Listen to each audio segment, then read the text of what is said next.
আসসালামু আলাইকুম ওয়া রাহমাতুল্লাহি ওয়া বারাকাতুহু। 1 মিনিট মাদ্রাসা ইউটিউব চ্যানেলে সম্মানিত দিনী ভাই বোনেরা, আশা করি আল্লাহ তাআলার অশেষ রহমতে আপনারা ভালো আছেন, সুস্থ আছেন। আলহামদুলিল্লাহ। আজ পবিত্র জুমার দিন, আসরের পরে অন্তত একটি ছোট্ট জিকির আপনারা যদি করতে পারেন মন থেকে, আল্লাহর আরশ পর্যন্ত সেই জিকির পৌঁছে যাবে।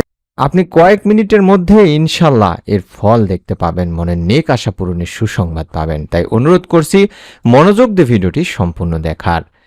জুমার দিন সপ্তাহের পবিত্রতম ও শ্রেষ্ঠ দিন। এই দিনের ইবাদত, বিশেষ কিছু ইবাদত ও সময় রয়েছে। বিশেষ সময়গুলোতে দোয়া করলে ও আল্লাহ তাআলার কাছে চাইলে আল্লাহ তাআলা দোয়া কবুল করেন, বান্দাকে বিশেষ অনুগ্রহে ভূষিত করেন। সুবহানাল্লাহ। হাদিসে জুমার দিন বিভিন্ন সময় দোয়া কবুলের কথা বলা হয়েছে দিনী ভাই বোনেরা, তবে জুমার দিন আসরের পর দোয়ার কথা বিশেষভাবে উল্লেখ করা হয়েছে। তাই আমি আপনাদেরকে আসরের পরে যে দোয়া কবুল হয় জুমার দিন তা নিয়ে সংক্ষেপে আলোচনা করছি।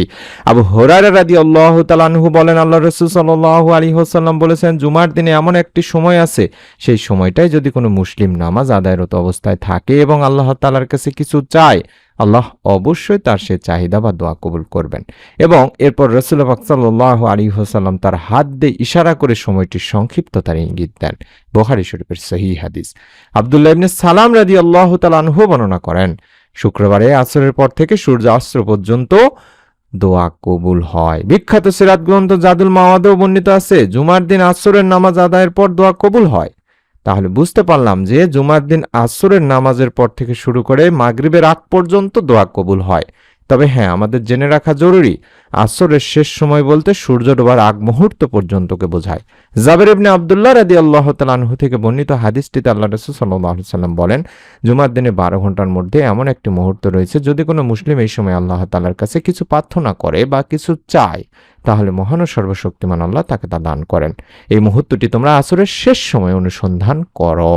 তাই দিনী ভাই বোনেরা, আমরা আসর থেকে শুরু করে মাগরিবের আগ পর্যন্ত এই পবিত্র জুমার দিনে অবশ্যই এই আমলটি করব। আল্লাহ তাআলা বলেন, নিশ্চয়ই মানুষকে সৃষ্টি করা হয়েছে অস্থির করে, যখন তাকে বিপদ স্পর্শ করে তখন সে হয়ে পড়ে অতিমাত্রায় উৎকণ্ঠিত। তাই আল্লাহর রহমত থেকে নিরাশ হওয়া যাবে না, সর্বাবস্থায় আল্লাহকে স্মরণ করতে হবে। আল্লাহর দয়া অনুগ্রহের চাদর সবসময় আমাদের আবৃত করে রাখেন। আল্লাহ তাআলা বলেন, যদি তোমাদের উপর আল্লাহর অনুগ্রহ তার দয়া না থাকতো তাহলে তোমরা ধ্বংস হয়ে যেতে, আর নিশ্চয় আল্লাহ অধিক তওবা গ্রহণকারী প্রজ্ঞাময়। সূরা নূর 10 নম্বর আয়াতে বলা হয়েছে। আল্লাহ আরো বলেন, আর তোমাদের রব তো বলেছেন, তোমরা আমাকে ডাকো, আমি তোমাদের জন্য তোমাদের ডাকে সাড়া দিব। নিশ্চয় যারা অহংকার বশত আমার ইবাদত থেকে বিমুখ থাকে, তারা অচিরেই লাঞ্ছিত অবস্থায় জাহান্নামে প্রবেশ করবে। সূরা গাফিরে বলা হয়েছে। তাই জীবনের ইচ্ছা পূরণের অনেক উপায় খুঁজে বেড়েছেন, মনের আশা পূরণ করতে অনেকের কাছে গিয়েছেন, অনেকে অনেক আমল করেছেন, কিন্তু হতাশ হয়ে ফিরেছেন। তাই আজকে আমি আপনাদেরকে এমন একটি পরীক্ষিত আমল শিখিয়ে দিচ্ছি, যা জুমার দিন আসর থেকে শুরু করে মাগরিবের আগ পর্যন্ত এই সময়টিতে করতে হয়। আল্লাহুম্মা ইন্নী আসআলুকা বিআন্না লাকাল হামদু লা ইলাহা ইল্লা আনতাল মান্নান বাদিউস সামাওয়াতি ওয়াল আরদ ইয়া জাল জালালি ওয়াল ইকরাম ইয়া হাইয়্যু ইয়া কাইয়্যুম। অর্থাৎ এই ইসমে আজমের দোয়াটি আপনাকে করতে হবে কম করে হলেও একবার, আসর থেকে শুরু করে মাগরিবের আগ পর্যন্ত। আমি আশা করছি দোয়াটি আপনারা দেখে দেখে হলেও পড়বেন, তার জন্য সংগ্রহ করবেন। আল্লাহুম্মা ইন্নী আসআলুকা বিআন্না লাকাল হামদু লা ইলাহা ইল্লা আনতাল মান্নান বাদিউস সামাওয়াতি ওয়াল আরদ ইয়া জাল জালালি ওয়াল ইকরাম ইয়া হাইয়্যু ইয়া কাইয়্যুম।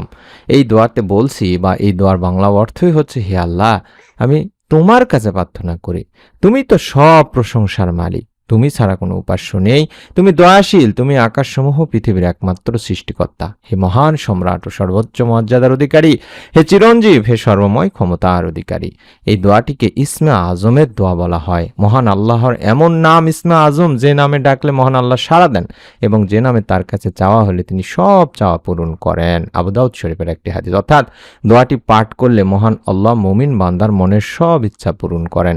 আমি আপনাদের কাছে অনুরোধ করছি, মন থেকে নিয়ত করে আপনারা আমলটি করুন এবং অবশ্যই অবশ্যই আপনার নিকট আত্মীয় স্বজনদের কাছেও এই ভিডিওটি শেয়ার করে দিন, তারাও যেন আপনার ওসিলায় দেখতে পারেন। আমরা দোয়া করি আল্লাহ রাব্বুল আলামিন আপনাদের সকলকে যেন এই ছোট্ট আমলের ওসিলায় পবিত্র জুমার দিন দোয়া কবুলের আমলের ওসিলায় আপনারও মনের নেক আশা পূরণের সুসংবাদ দান করেন।